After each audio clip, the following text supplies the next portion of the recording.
Hola amigos, bienvenidos a Sin Filtros. En esta emisión vamos a conversar con Miklos Lukas. Él es profesor universitario, tiene un PhD en administración en la Universidad de Manchester, en Londres, y también es profesor universitario en la Universidad San Martín de Perú. Vamos a darle la bienvenida y los invitamos también a ustedes para que participen en nuestro superchat. Para nosotros es muy importante todos sus comentarios y recuerden que si les gusta nuestro trabajo, nos regalan un like. Bienvenido a Sin Filtros, Miklo. Un placer para nosotros tenerte. Maybord, un placer, muchísimas gracias y bueno, vamos a conversar.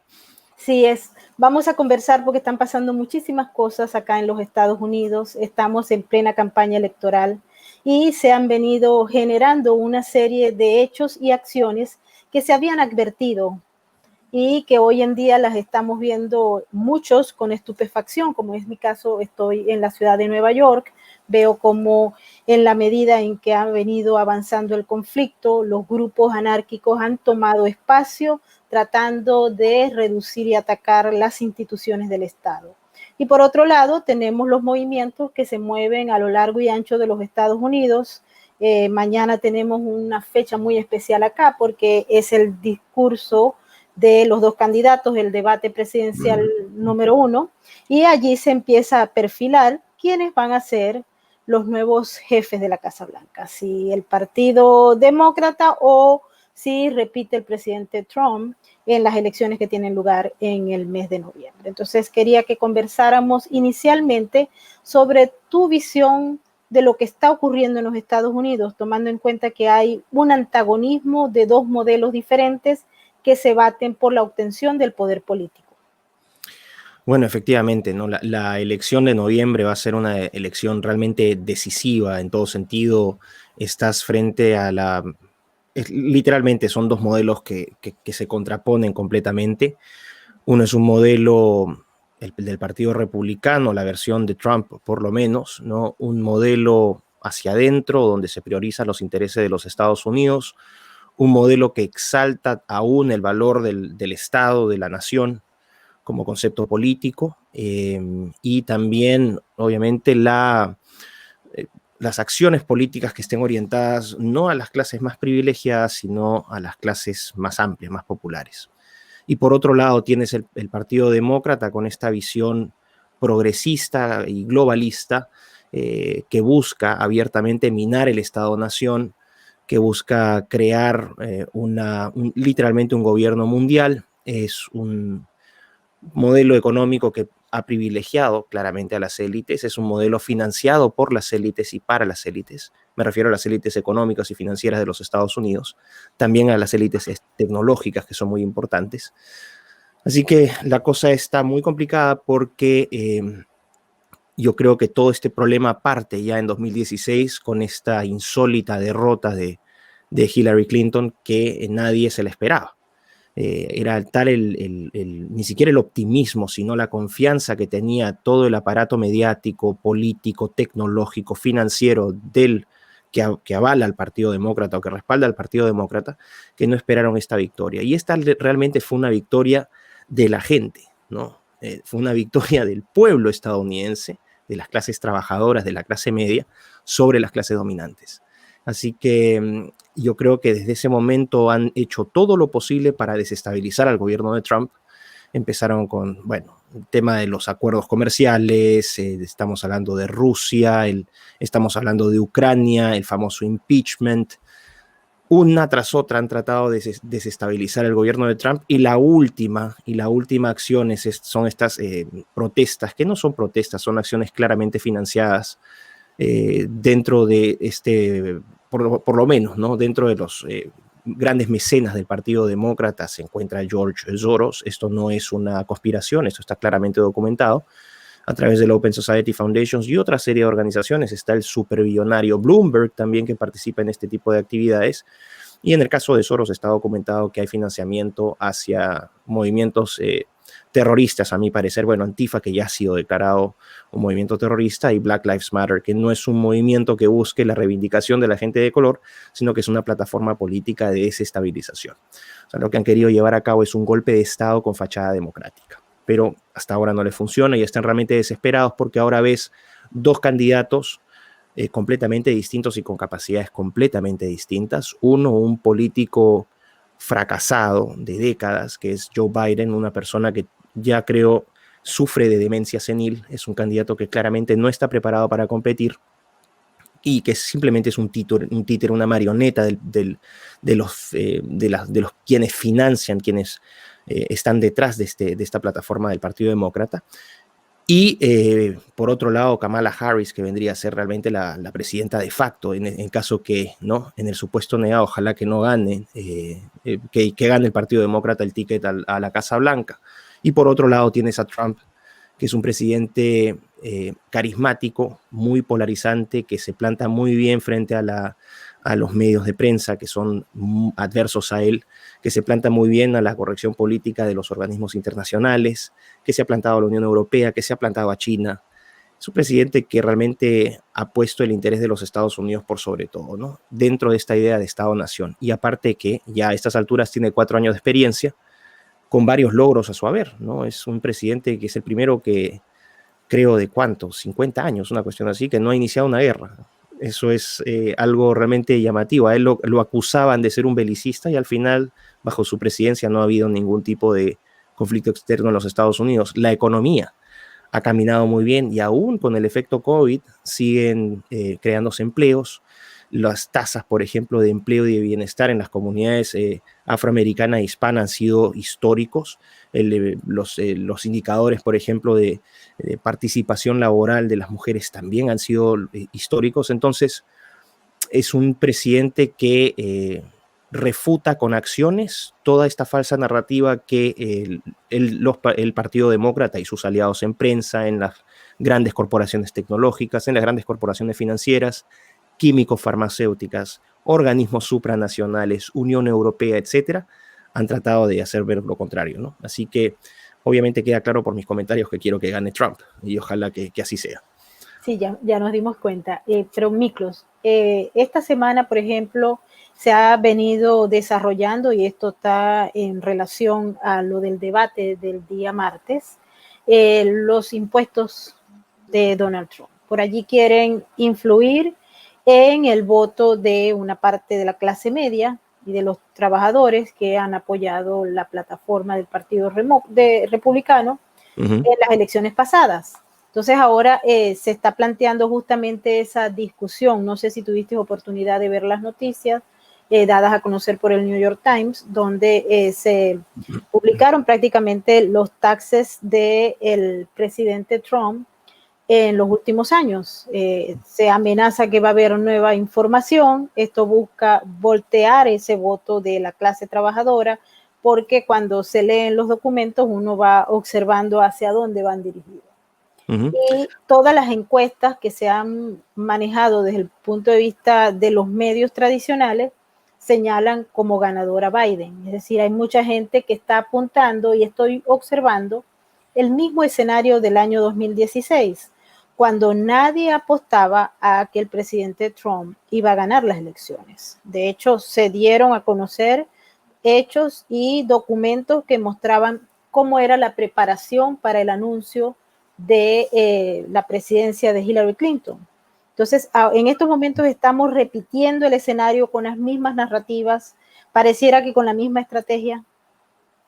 Bueno, claramente, ¿no? El tema de los impuestos de Trump no es nada nuevo. Además, Trump ha dicho abiertamente, yo como hombre de negocios trato de pagar la menor cantidad de impuestos posible, y creo que esa es claro, políticamente en otras circunstancias sería un error garrafal, pero eso en el ciudadano de a pie estadounidense, por lo menos en la clase más trabajadora, y vamos a hablar de la clase media, ese mensaje resuena bien porque es un mensaje de honestidad. ¿Y quién no hace eso? ¿Quién no trataría de pagar menos impuestos? Eso no significa, y estoy seguro que Trump paga una fortuna en impuestos, pero ese mensaje de transparencia hacia, por ejemplo, decir, no de transparencia en cuanto al pago de impuestos, estoy hablando de transparencia en el hecho de confesar que quiere pagar menos impuestos, me parece que resuena muy bien en la población electoral de los Estados Unidos. Ahora, no hay nada nuevo. Si se fija uno en la campaña actual, el Partido Demócrata y sus aliados en medios de prensa están repitiendo exactamente los mismos argumentos que estaban repitiendo en 2016. no tienen otra. No, ¿cómo puedes tú atacar a un presidente que literalmente ha tenido mucho éxito? Además, están muy nerviosos también con esta última nominación, con la muerte de la jueza Greensburg, y ahora va a entrar Coney Barrett, parece, que yo creo que el Senado sí la va a ratificar porque hay mayoría republicana. Entonces ahí ya tendrías 6, una proporción de 6 conservadores y 3 liberales, aunque en realidad hablaríamos de 4, porque hay un conservador, creo que ha sido, ¿cómo se llama? El penúltimo, no recuerdo su... Kavanaugh. No es Kavanaugh, es el otro, el previo a, el anterior a Kavanaugh, no recuerdo. Bueno, este juez supuestamente entró como conservador y en una última votación clave dio voto progresista. Entonces, con esto yo creo que Trump sí asegura una base conservadora en el Supreme Court, en la Corte Suprema de los Estados Unidos, de 5-4 por lo menos, y eso también es un gran golpe para las pretensiones de la agenda política progresista globalista. Por eso es que están muy, muy desesperados. En términos de la economía, no pueden decir nada, porque a pesar de la crisis, la economía estadounidense, mal que mal, está caminando. Creo que también tiene que ver, es un país que está preparado para digitalizar sus operaciones, porque hay mucho trabajo que se hace por vía web. Entonces yo creo que eso no ha afectado tanto como se podría, por ejemplo, pensar en países en América Latina o en África que no tienen la infraestructura tecnológica para lidiar con estas situaciones. Entonces los ataques van a ser los mismos. Un tipo misógino, sexista, homofóbico, que se vende a Rusia. Pero aquí también ya entras ahora ya hay otros elementos de juicio. Por ejemplo, el caso del hijo de Joe Biden, que abiertamente recibió dinero, ¿no? El caso de pedofilia de Epstein y toda la gente que está ahí satelitando, todos los amigos de Epstein que quieren pasar perfil bajo en estos momentos, incluyendo Clinton. Entonces, Trump ya tiene herramientas para golpear no solamente a Biden, que en realidad Biden se golpea solo. Es un candidato tan malo que no tiene, o sea, él no es ninguna amenaza. Es el aparato detrás de Biden lo que Trump correctamente señala como el enemigo y tiene elementos para golpear.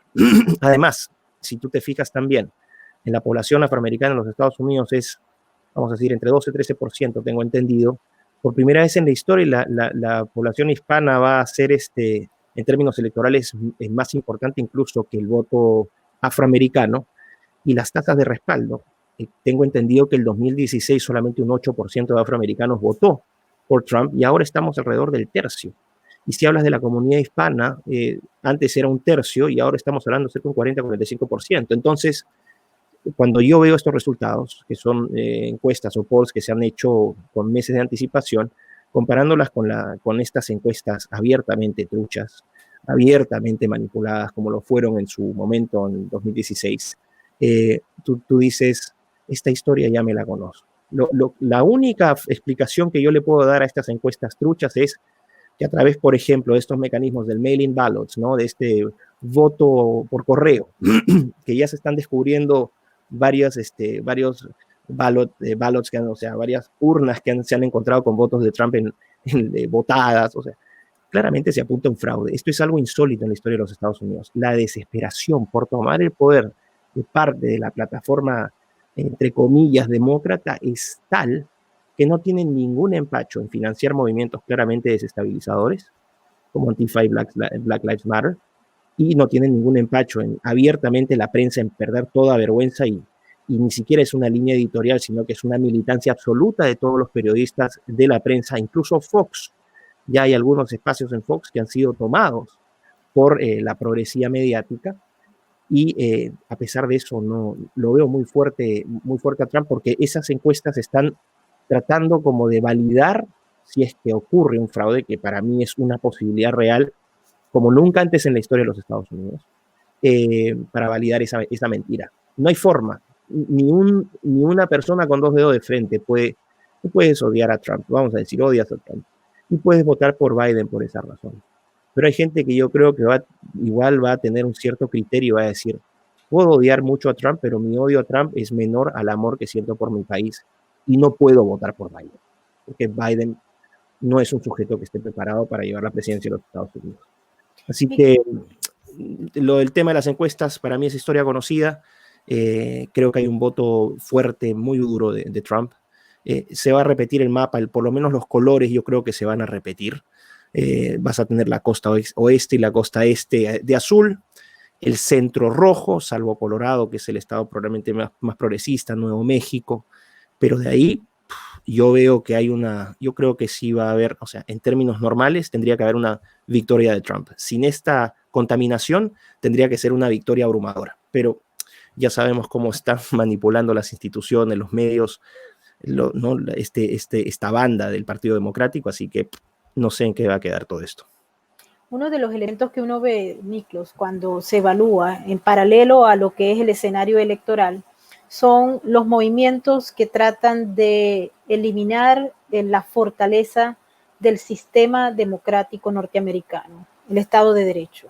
Se han filtrado hacia adentro del Departamento de Justicia, de las agencias de aplicación de la ley, elementos subversivos que van en tendencia hacia poner de manifiesto que el sistema no funciona, no solamente con el asunto de los policías, etcétera, sino también ya en más profundo. Se están haciendo denuncias de adentro del Departamento de Justicia con claros visos progresistas en relación al fiscal general, William Barr, a los adelantos que se han hecho justamente en contra de las ciudades anárquicas. Se está haciendo también en función de demostrar elementos de corrupción en algunos jueces, pero es preocupante lo último que se sabe, y es que están tratando de amedrentar los elementos que forman parte del sistema de generación de pruebas y evidencias del Departamento de Justicia, que se utilizan a través de las agencias federales. Eliminar la columna vertebral del sistema norteamericano equivale a tumbar el sistema, porque justamente a nivel internacional los Estados Unidos reconocen por tener un Estado de Derecho inquebrantable. Entonces, ¿hacia dónde vamos? Lo que has señalado es muy importante. Efectivamente, tú desmantelas el sistema judicial, que a la larga es desmantelar el principio de independencia, ¿no? De la independencia de poderes y sobre todo la justicia ciega, que ha sido un fundamento básico en la historia de los Estados Unidos desde 1776 a la fecha, el único país, creo yo, con este modelo político que ha mantenido, que a lo largo del tiempo ha reforzado, ha fortalecido su institucionalidad, porque a Estados Unidos uno le puede criticar varias cosas, pero algo que puede exportar al mundo es esa institucionalidad tan arraigada, no solamente en la clase política, sino también en los ciudadanos de ese país. El respeto a la legalidad, a la constitución, ¿no? El respeto, por ejemplo, a este sistema de estados, el gobierno federal, pero también la independencia de cada estado. O sea, ha sido un modelo político ejemplar en todo sentido. Pero cuando tú demueles los fundamentos, ¿no?, de la justicia, y cuando la justicia ya deja de ser ciega, sino que ya es una justicia digitada, entras en los problemas donde la misma existencia del país está en juego, ¿no? Lo que pasa ahorita y lo que ha pasado, ¿no?, desde Obama, terrible.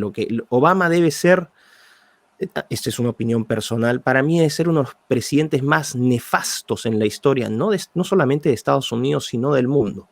Un falso valor, un sujeto que usó el poder para avanzar las agendas políticas ajenas a los intereses del país, para posicionar, por ejemplo, para consolidar el dominio económico, ¿no?, y comercial, y el absoluto blindaje legal que tienen, por ejemplo, las grandes empresas tecnológicas, Big Tech, que son intocables. Eso es en gran medida gracias a Obama.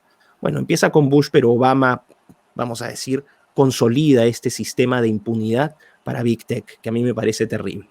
También el hecho de que haya manejado de manera tan irresponsable la política exterior, la forma como Estados Unidos perdió liderazgo con este multilateralismo ingenuo, de este progresismo globalista, que realmente lo que buscaba era debilitar el poder del país en el mundo. Pero dentro de todo, se mantuvo la institucionalidad. Y aún así, a pesar de los esfuerzos billonarios que hicieron los demócratas para bajarse a Trump el 2016, no pudieron. ¿Por qué? Porque lo que permitió mantener esa independencia fue justamente la institucionalidad de los Estados Unidos. Ahora, otra cosa que es muy importante, la gente quizás no haya notado algo, pero claro, tú tienes, cuando yo hablo del poder detrás del poder, uno puede decir, pero está nuevamente entrando en teorías de conspiración y está hablando cosas que no son. No, a ver, vamos a darle nombre y apellidos a la gente que está detrás de esa estructura de poder del Partido Demócrata. Perdón. Porque a la larga, Biden, Harris, todos estos senadores demócratas, todos, la inmensa mayoría son empleados de lo que yo llamo estos metacapitalistas, estos ultrabillonarios que tienen tanto poder económico que pueden jugar incluso fuera de las reglas del capitalismo y fuera de las reglas de poder político, porque ellos tienen el poder para comprar las reglas o para que se hagan. Me refiero a Big Tech abiertamente, ¿no? Me refiero a gigantes como Amazon, como Google, Facebook, Microsoft, Nvidia, IBM, estas grandes empresas tecnológicas, todas, curiosamente, ¿no? Esto es lo raro, todas con una endogamia intelectual, todos piensan que la agenda progresista es la mejor, medio ambiente, multiculturalismo, agenda LGTB, agenda de género, el feminismo, el animalismo, el multiculturalismo. Ok, tienes por un lado a esos. Y por otro lado tienes a Big Finance, ¿no? Los fondos de inversión, investment funds, banca de inversión, los hedge funds, solamente para que te des una idea, entre los 17 fondos de inversión más grandes de los Estados Unidos, estoy hablando, no sé, BlackRock, Vanguard, estoy hablando de Merrill Lynch, JP Morgan y todos estos grandes fondos de inversión, los 17 fondos de inversión más grandes del mundo tienen una equivalencia al casi el 2,5% del PBI de los Estados Unidos. Estás hablando de 17 firmas que son 2.5 veces el tamaño de Estados Unidos en términos del portafolio de inversión que manejan. Es brutal el poder económico que 17 personas, bueno, no son 17 personas, pero su junta, sus board of directors, ponle 2.600 personas en total, tienen sobre el resto del mundo, porque el mundo financiero, vamos a decir, es el aceite del mundo, así surge, así es como circulan los bienes, los servicios, etc. Por otro lado tienes a Big Tech. Big Tech, tomas a las 10 empresas con mayor capitalización de mercado, 4 de ellas ya han pasado el club del $1 trillón. Tienes a Microsoft, a Apple, a Google y, hay una más, no recuerdo en estos momentos. Esas 4 empresas han pasado la capitalización de $1 trillón. Y esto, para poner en perspectiva, el PBI estadounidense el año pasado creo que fueron 19.4 trillones. Entonces estás hablando que 4 o 5 empresas tienen la quinta parte del PBI de los Estados Unidos en términos de, no es que sean equivalentes, ojo, para que no haya confusión, pero su capitalización de mercado, que es el costo de sus acciones, o sea, el número de acciones por el precio de esas acciones en un determinado día, más o menos puede ser equivalente en estos momentos a una quinta parte del PBI estadounidense. Entonces pones estos fondos de inversión más Big Tech, pones Big Pharma, ahorita con el tema de las vacunas y el COVID, la cantidad de plata que se está moviendo, pero Big Pharma no funciona solo, tiene que funcionar con Big Tech, ¿no? Para el tema de data, información, etcétera, y tienes que funcionar con Big Finance, porque son los que están invirtiendo en tus acciones, en los que están metiendo plata en los startups, están especulando para ver quién produce mejor la primera vacuna, etcétera. Entonces, ese grupo de poder, ese grupo es el grupo metacapitalista. Y ellos son realmente los dueños del poder. Cuando uno ve cuando uno veía a Obama, Obama no era dueño de nada. Él respondía a intereses de estos grandes gigantes corporativos internacionales. Y es lo que está pasando ahora. Pero dentro del poder corporativo tú tienes pugnas. Porque el 2016, nuevamente, para nadie es un misterio, George Soros ha sido mecenas del Partido Demócrata y Hillary Clinton es engreída de George Soros. O sea, no sé si engreída, pero por lo menos tienen una conexión muy cercana de varios años. Entonces, George Soros estaba apuntando a que ganara Clinton. Ahora, hay que decir que George Soros no es el único en base a estas cifras que he dado, ¿no? Pero sí es probablemente el más mediático y el más obsesionado con todos estos temas. Y por el otro lado, en Big Tech vas a tener, Bill Gates es el más conocido, pero no es el único, obviamente, ¿no? Entonces, cuando pierde Clinton, se produce una brecha entre estos gigantes, por lo menos el sector financiero de esta parte, por lo menos sorista, y la parte de Big Tech. ¿Por qué? Porque antes del 2016 eran todos amigos. Se juntaban, chocaban copitas en Davos, Suiza, en el Club de Roma, en el Aspen Institute del Council of Foreign Affairs. Eran todos amigos, y lo ves en fotos y ahí están los cócteles y todo.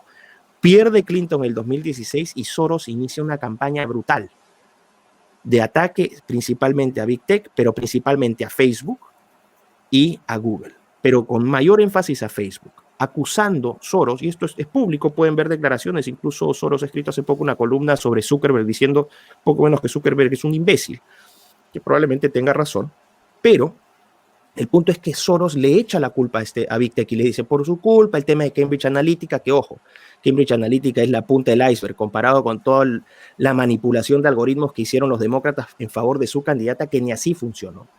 Pero Soros estaba culpando abiertamente a Facebook y a Google de ser responsable de la pérdida de Clinton en las elecciones presidenciales, porque fue, a pesar de la campaña brutal de los medios, fue Internet la que permitió sacar la campaña de Trump adelante.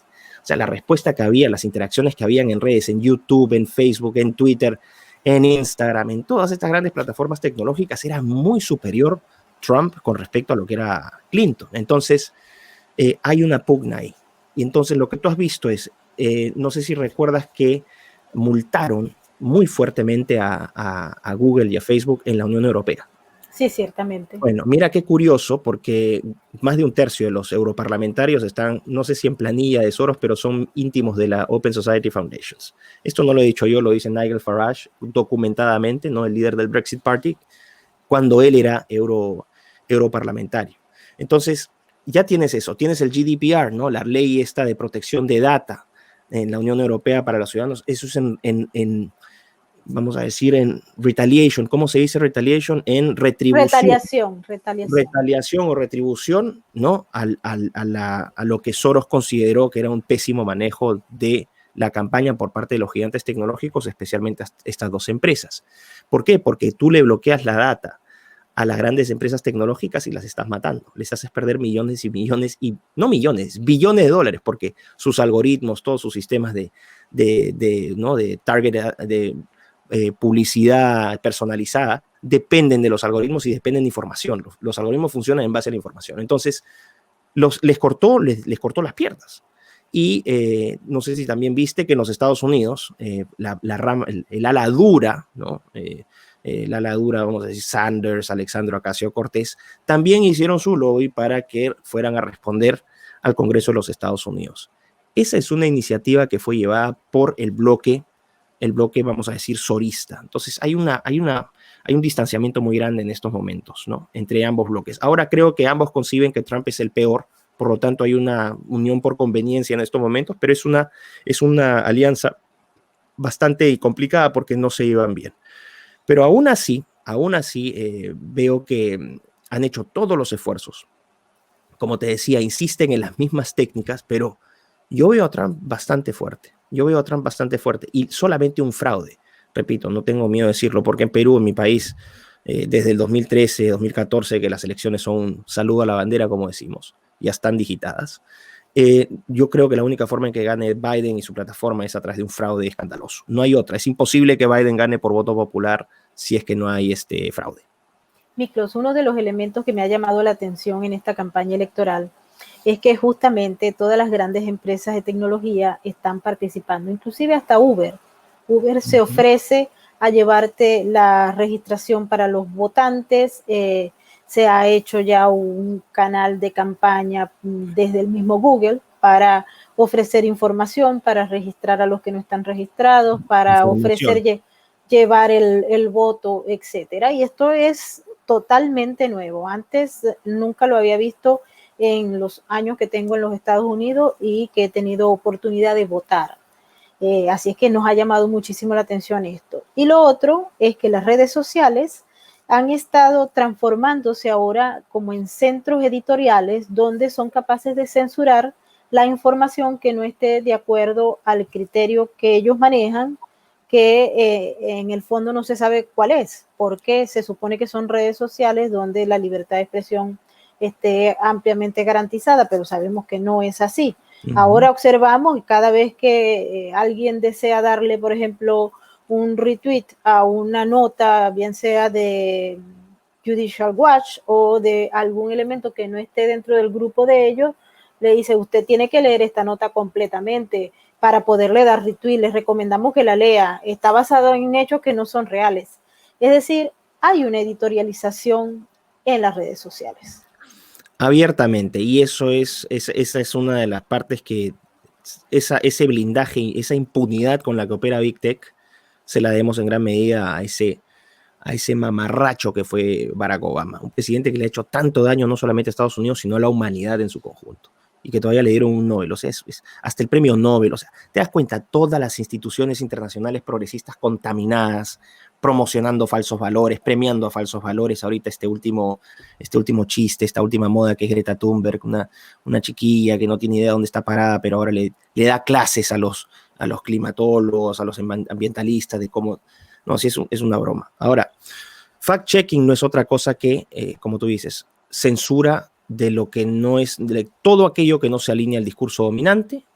Eso es fact-check. Fact-check y fact-check también para variar qué organizaciones están detrás de los fact-checking. Open Society Foundations, ¿no? Soros tiene una gran red.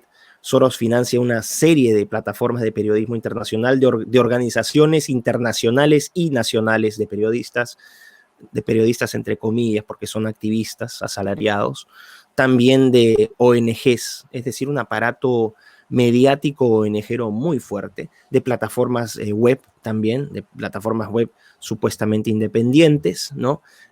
Por ejemplo, ¿cómo se llama esta? Bueno, The Young Turks, me acuerdo que era un canal de YouTube muy popular. Después está Huffington Post, por ejemplo, ¿no? El Huffington Post y todas estas plataformas. Bueno, funcionan en base al financiamiento que puede venir de donaciones o de proyectos de las Naciones Unidas, ¿no? Que es plata de los contribuyentes financiando una manga de parásitos en estos organismos. Todo es una pugna, o sea, todo este sistema funciona en base a incentivos perversos que atacan la ambición y la vanidad de las personas, que son parte de este engranaje. Una absoluta falta de escrúpulos, un absoluto egoísmo. Es gente que literalmente, si tú te fijas en el perfil promedio de los periodistas progresistas o de los políticos progresistas o de los activistas progresistas, tú te vas a dar cuenta inmediatamente que, salvo contadas excepciones que son aquellos que están en las más altas esferas del poder, el perfil del político, del activista progresista promedio es un mamarracho.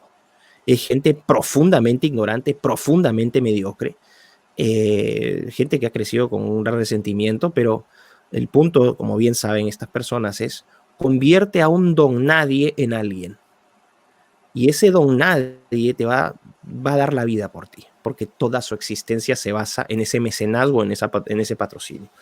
Convertir, por ejemplo, a Colin Kaepernick en un héroe, por favor, si era un jugador de fútbol súper mediocre, ¿no? Y ahí de estos inventos del progresismo, ¿no? Entonces, fact-checking es simplemente censura de la narrativa, todo aquello que se oponga a la narrativa dominante. Mucho cuidado con los conceptos cuando decimos, por ejemplo, y no lo digo con un ánimo de molestar, sino creo que hay que ser muy precisos, sobre todo en estos momentos cuando estamos hablando en un proceso electoral tan complejo, donde se juega el futuro no de Estados Unidos, sino de todo el mundo, literalmente por lo menos el mundo occidental. Es que estas plataformas no informan, no son plataformas de información. Por ejemplo, lo que me decías de Google, no están informando. Es un bias, un sesgo total. Ellos ponen la narrativa que tú debes tener, ¿no? Entonces juegan con sus algoritmos, cómo presentan los feeds, por ejemplo, en tu página de Facebook, o cuando lo que tú decías, estas prácticas en Twitter, ¿no?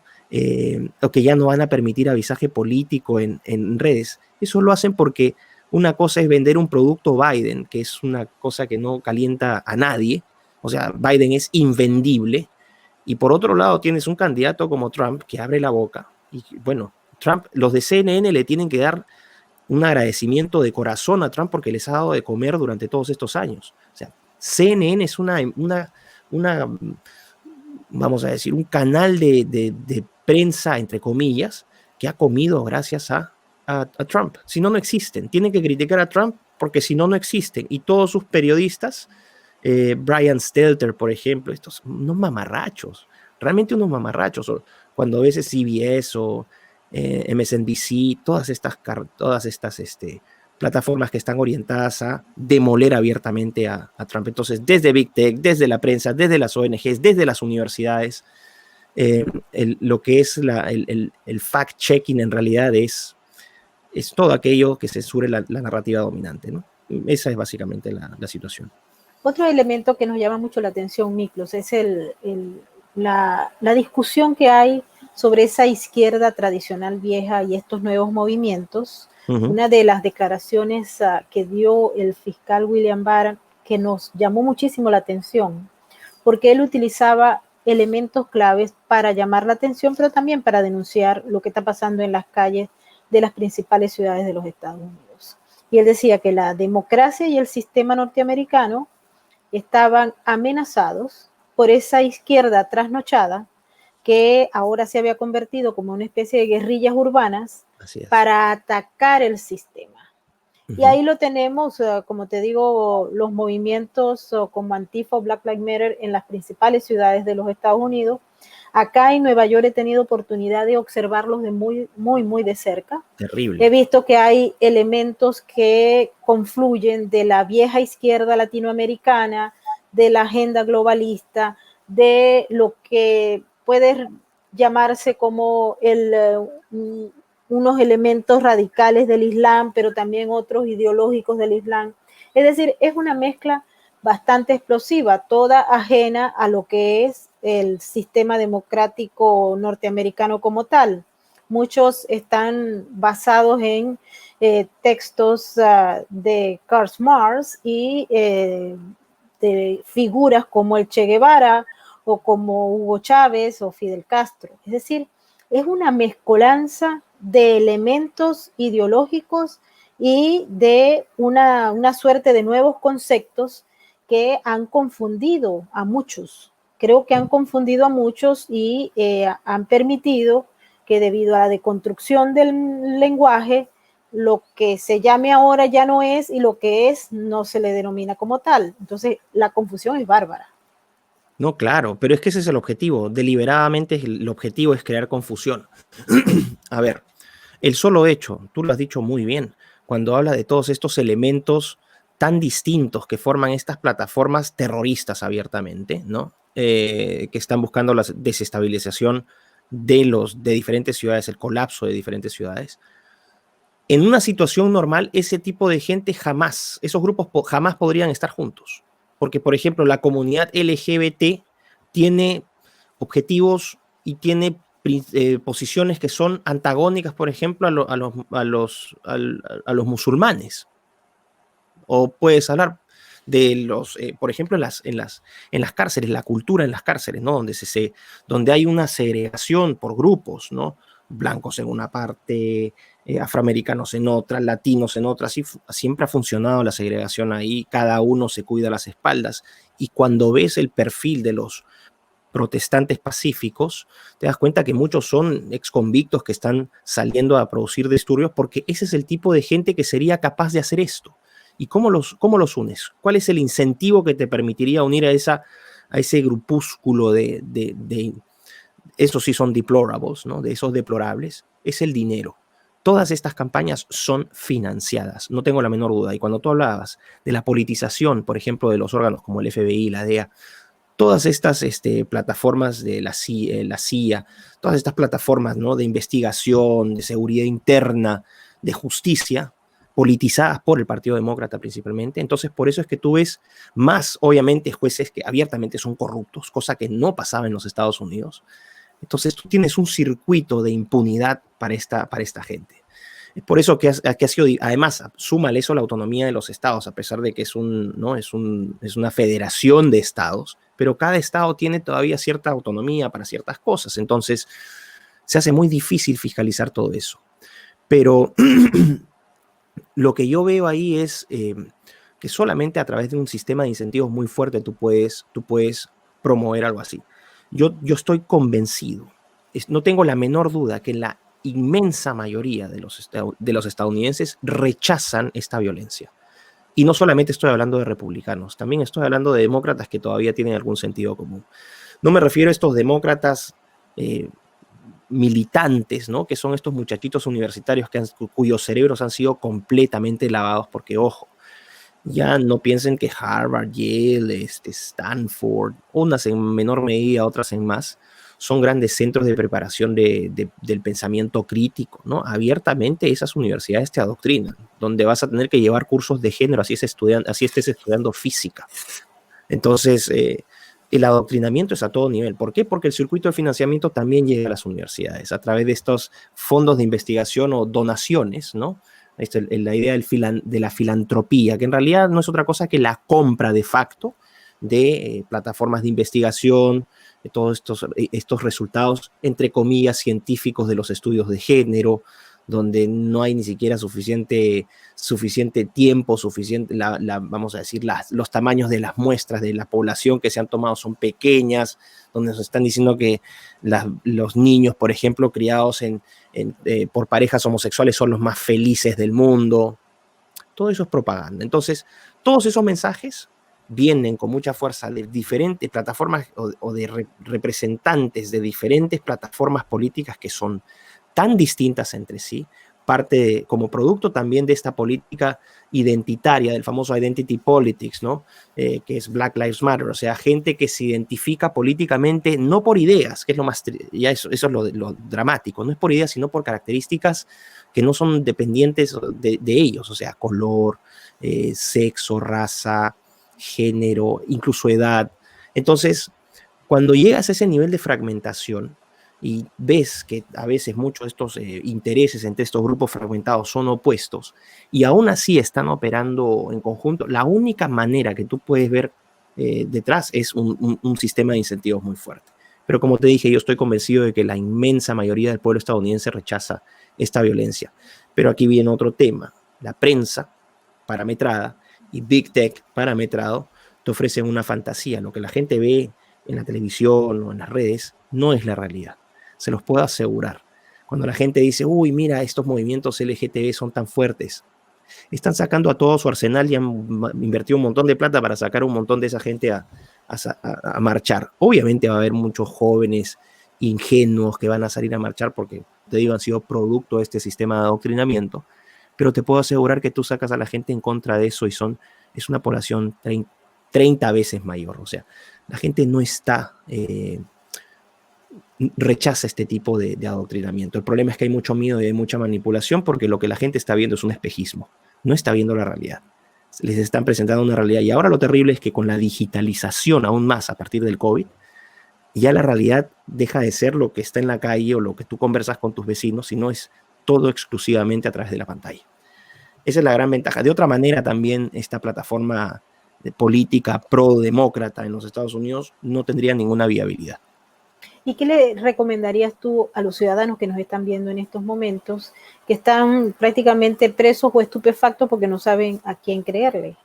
Están saboteados por unos medios que tienen una agenda, la propaganda de los dos partidos, pero particularmente señalando, si tú dices la realidad es esta, entonces dicen tú estás divulgando teorías conspirativas, pero si dices lo contrario, entonces estás entrando en el juego que ellos te están proponiendo. Es decir, ¿qué hace el ciudadano común, corriente? Esa mayoría silenciosa que anda por allí, que no le comentan, no le preguntan para ninguna encuesta, que tiene una idea medianamente clara de lo que es el sistema norteamericano, pero que está abusada por todos estos elementos de influencia, de información manipulada. Uh-huh. Bueno, es muy interesante, ahí hablaste de teoría de conspiración. Claro, si no es fact-checking, es teoría de conspiración. Es una forma de desacreditar, ¿no?, los indicios perfectamente razonables de una serie de hechos y eventos, muchos hechos que uno puede respaldar, incluso de fuentes generadas por ellos. Entonces acá no hay interpretaciones, esto no es una teoría de conspiración. Los hechos son los siguientes. Estados Unidos era una gran potencia, sigue siendo una gran potencia, que está siendo socavada desde sus bases por movimientos que no son espontáneos, que son movimientos financiados por intereses políticos prodemócratas, que no pueden tolerar el hecho de que Hillary Clinton no haya ganado el 2016 porque había una enorme cantidad de poder económico y político en juego. Entonces, esta es la última apuesta. están haciendo todo lo que puedan para desestabilizar al presidente de los Estados Unidos. ¿Por qué? Porque para ellos la toma del poder implica de una vez consolidar su agenda. No, su interés no es Estados Unidos, sino consolidar esta agenda, esta gran agenda global. Cuando uno dice que hablamos de progresismo globalista, es porque esta gente, y esto está documentado en libros, en sus propios textos, vean los textos de Naciones Unidas, vean los videos de Gates, vean los videos de Bloomberg, vean los videos de Soros cuando hablan, Sundar Pichai de Google, o sea, todos exactamente apuntan lo mismo. Tenemos que ir rompiendo barreras, tenemos que amarnos todos, no hay diferencias entre nadie, todos somos una sola humanidad, ya no tenemos que ser abiertos de mente porque pueden existir nuevas formas de vida o nuevas emociones. Olvídense de los angelitos y de la base judeocristiana, esas son tonterías. Solamente la ciencia nos va a llevar al éxito, al progreso. Esto es completamente comprobable. Abundan los documentos y uno lo puede ver. Ahora, detrás de esto, obviamente, cuando se dice que el progreso es para toda la humanidad, eso es el gancho que históricamente han usado unos pocos pillos para hacerse del control y el poder de recursos políticos y económicos a lo largo de la historia. Es el mismo discurso que usaron los bolcheviques, es el mismo discurso que usó Mao, es el mismo discurso que usó Hitler, ¿no? Y gracioso, ellos dicen los populistas. Un discurso abiertamente populista que lo que está haciendo es destruir la economía de los Estados Unidos. Vemos ahora Estados Unidos con toda, no solamente con la... No solamente hablamos en términos económicos, ¿no? Porque vemos que hay un daño abierto, la destrucción de las ciudades y todo.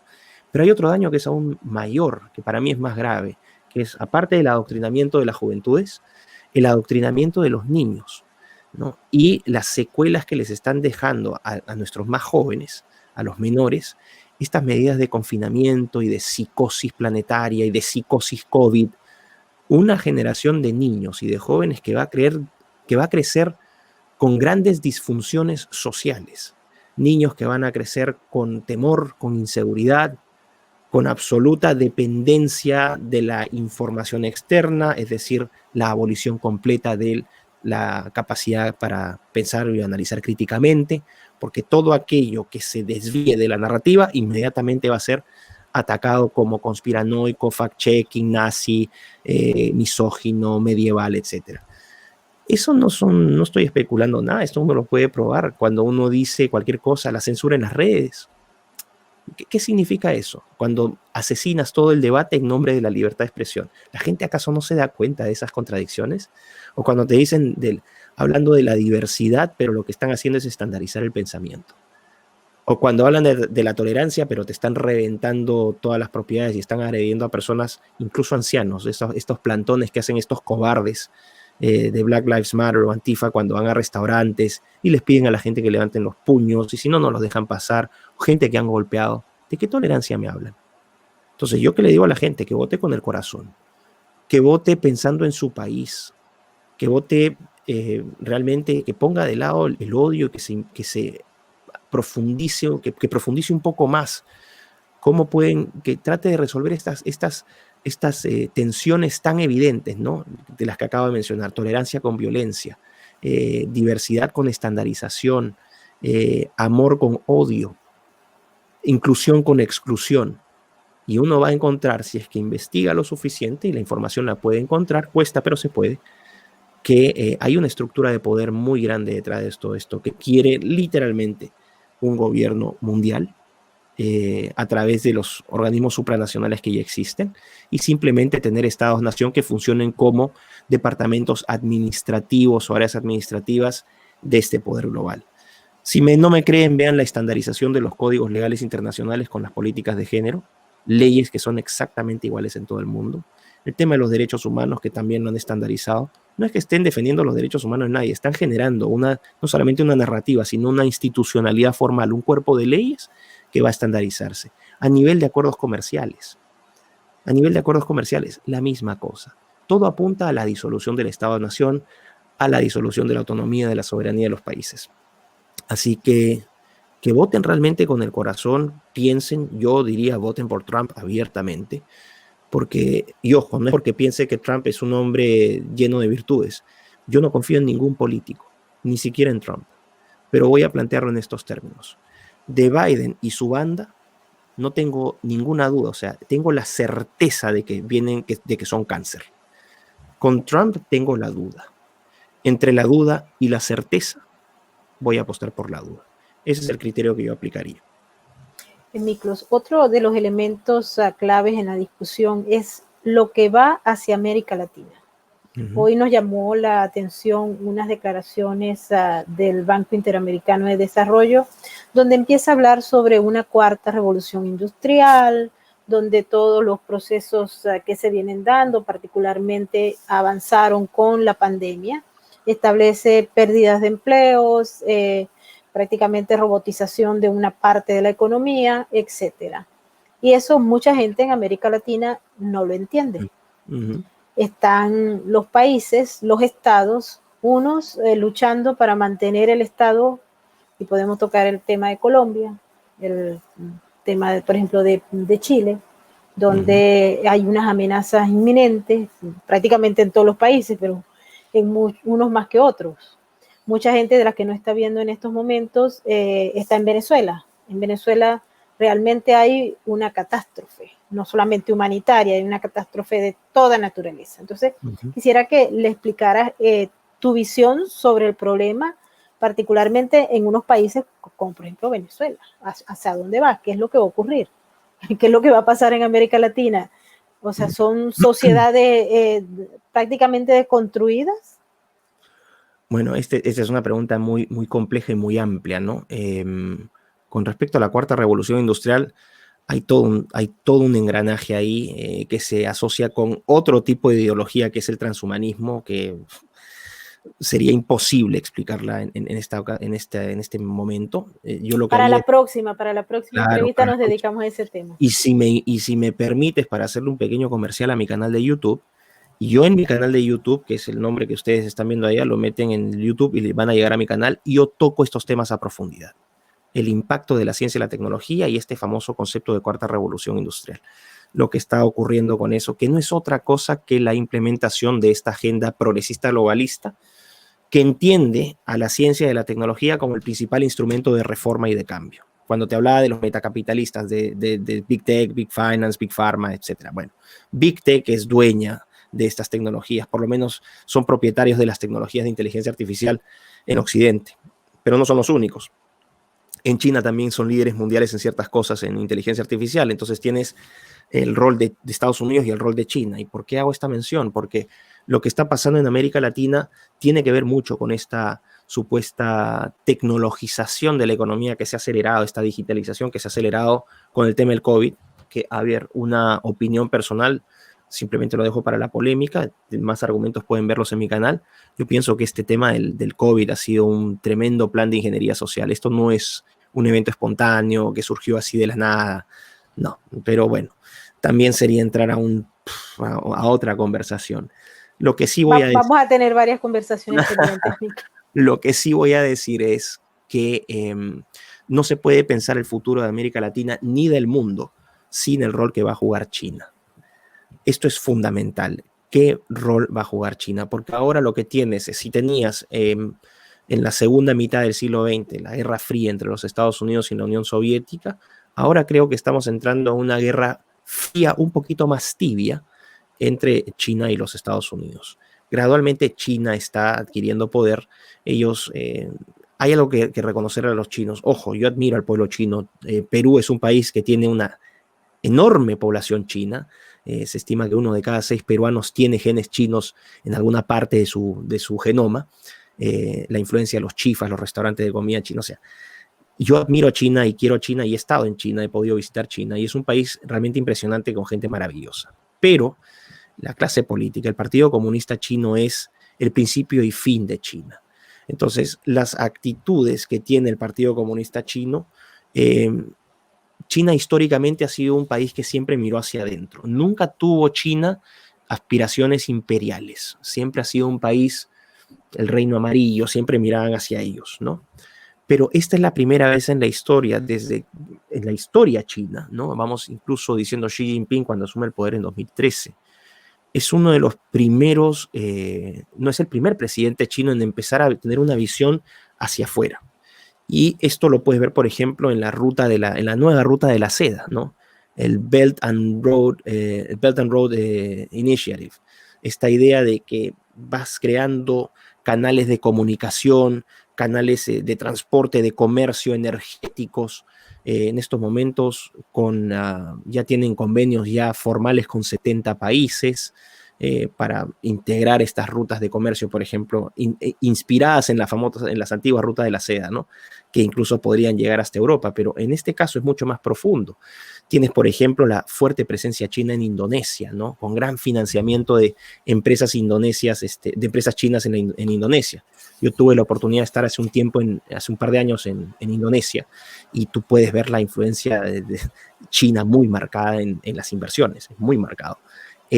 No solamente es en Indonesia, el caso de Vietnam también, en el sur de Asia, Sri Lanka, que tiene una posición estratégica porque es esa islita que está al sur de la India, ¿no? Y Sri Lanka ahora es un enclave chino en el Índico, a los pies de la India, que es un enemigo histórico de China, ¿no? La presencia que tienen en África, donde tienen... En Irán también, Miklos. En Irán. De hecho, compraron, o sea, se les cedió un espacio que es importantísimo para lo que venga en Irán. Claro, en Irán, lo que ves ahora, lo que decía en África, donde tienes que más de 800 empresas, grandes corporaciones chinas, no invirtiendo en África, sino literalmente colonizando África a través de esta diplomacia económica que, bueno, te regalo un estadio, pero bueno, me dejas construir mi puerto acá. Y ya tienen, de hecho, un circuito ferroviario que va desde Angola hasta Mozambique, o sea, te cruza todo el ala sur no, toda esta África subsahariana, una presencia muy fuerte.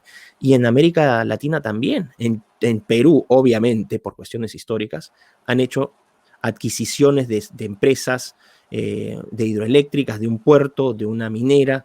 Están invirtiendo muchísimo en el Perú. Otro país también donde están teniendo increíblemente una gran presencia es en Argentina, en Chile, ¿no? Y también, bueno, el caso de República Dominicana, porque obviamente tú ves históricamente Estados Unidos siempre tuvo grandes relaciones con todos los países del Caribe, ¿no? Incluso del Atlántico, bueno, con México obviamente, porque ahí la idea era aislar a Cuba. Pero ahora tienes en América Latina, tienes a Venezuela, que es enemigo de los Estados Unidos. El caso de Colombia con Duque, que es un presidente que también se está piñerizando, es decir, son presidentes que entraron, presidentes de derecha, que se están sometiendo poco a poco a la agenda progresista globalista y que ya se vuelven en socios poco confiables, por lo menos no como lo eran antes con los Estados Unidos. El caso de Perú, como te dije, una colonia abiertamente de China, hacia eso vamos. Por ejemplo, la gran inversión que se está haciendo en la instalación de equipos chinos, de cámaras de vigilancia, preparándonos probablemente para ese sistema de vigilancia y control total que ya tiene China instalada, por lo menos en sus grandes ciudades, ¿no? El famoso proyecto Skynet. Esto también lo pueden encontrar en mi canal de YouTube. Entonces, la influencia de los Estados Unidos en la región ha disminuido dramáticamente.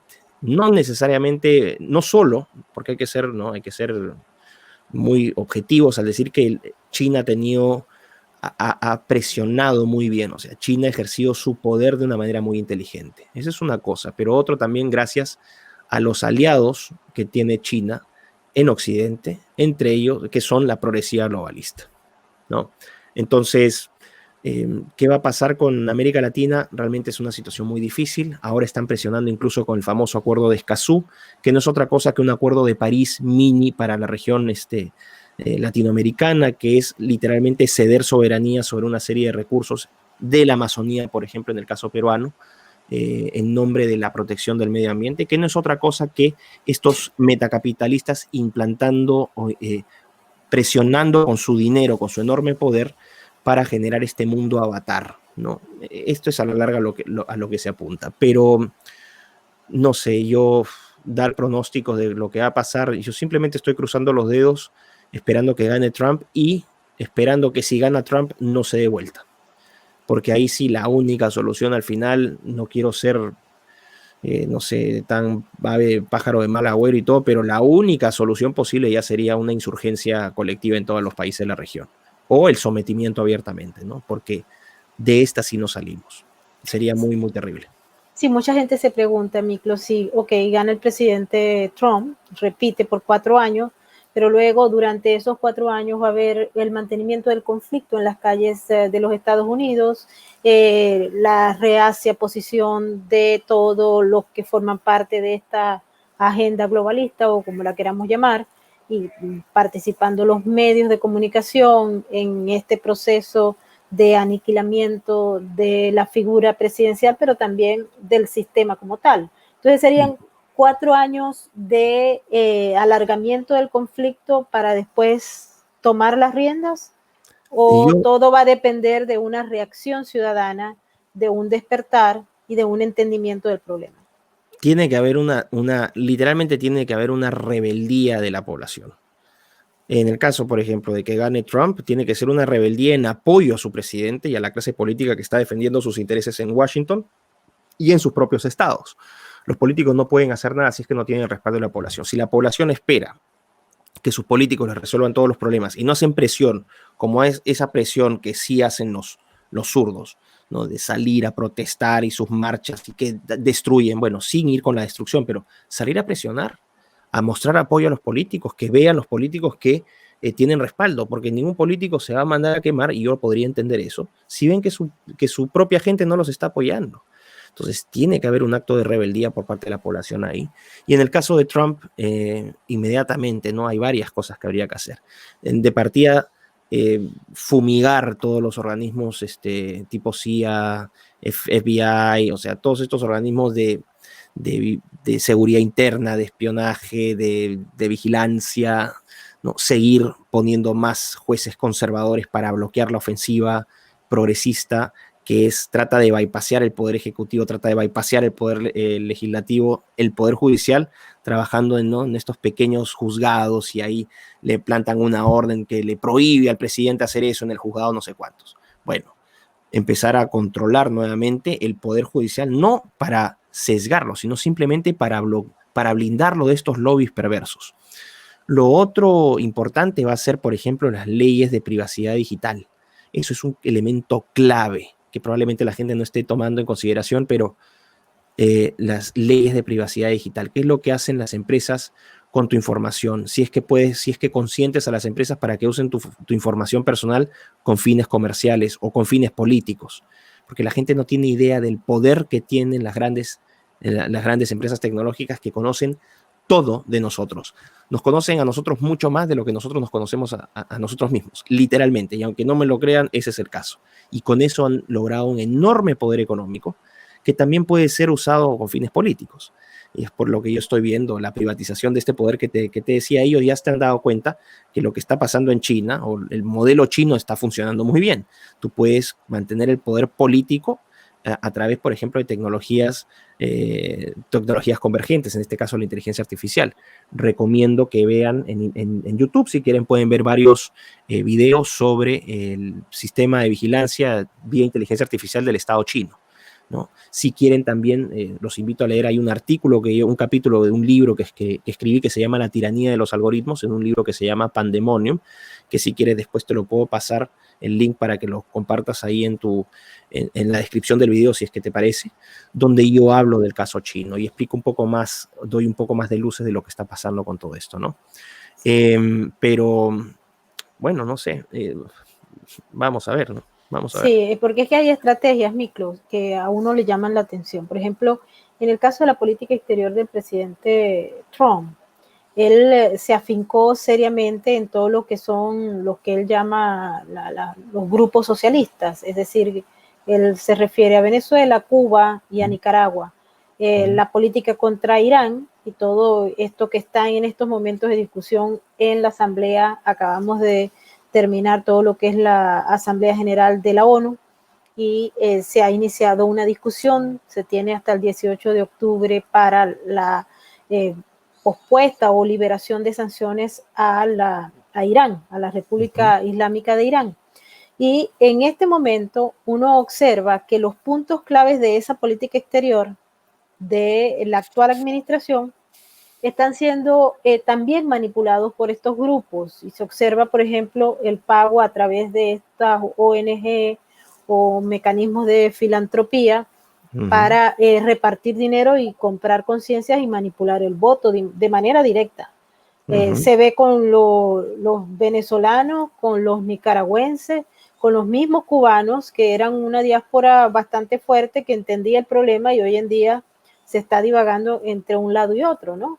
Entonces, el Ujú. dinero definitivamente compra todo. Conciencia, y en estos momentos el único problema que no hay es el dinero, porque abunda en los sitios claves donde hay más problemas electorales o que representan mayores colegios electorales, como por ejemplo Claro. la Florida. Ujú. No, es curiosamente, vean nomás el discurso del Partido Demócrata, de quienes apoyan al Partido Demócrata, que se han llenado el hocico hablando de la desigualdad, y vean cómo ha aumentado la desigualdad, sobre todo en los últimos 5 o 10 años. ¿Quiénes tienen más plata? O sea, todos en estos momentos el mundo está, millones de emprendedores están viendo sus empleos, sus pequeños negocios caerse en pedazos. Probablemente muchos de ellos no se van a recuperar. Y ver cómo están el precio de las acciones en Amazon, en Apple, en Microsoft. ¿Qué ha pasado con los grandes gigantes tecnológicos? ¿Cómo han subido su cotización y cómo se han hecho más millonarios de lo que ya eran los supuestos amantes de la igualdad? Por favor, o sea, que la gente investigue, que despierte realmente, que se saque la venda de los ojos, ¿ok? Y que entienda que esa gente que les está prometiendo el oro y el moro, lo que realmente está haciendo es destruir su forma de vida. El interés que tienen ellos en el ciudadano de a pie, el común y corriente, es cero. Su única obsesión es acumular poder político y económico.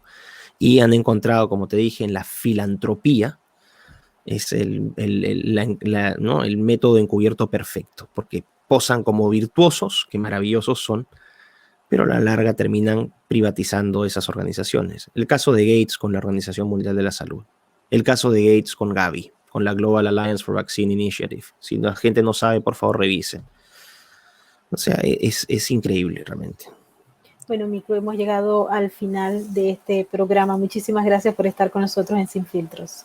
Y muchísimas gracias, Maybord, y ha sido un placer y espero que hayan pasado un momento entretenido. Yo lo he pasado muy bien. Quiero cerrar con un mensaje de esperanza. O sea, vamos a votar con responsabilidad. Aquellos que voten en sus elecciones de este año, a los peruanos nos toca el próximo, votemos con responsabilidad. Así es, hay que entender, ver y sacar sus propias conclusiones. Bueno, nos despedimos ahora. Muchísimas gracias, Miklos, y muchísimas gracias a todos ustedes por haber participado en nuestro programa de Sin Filtros en el día de hoy. Les recuerdo que todos sus comentarios son bienvenidos y si les gusta nuestro trabajo, por favor, regálenos un like. Muchísimas gracias y hasta la próxima emisión.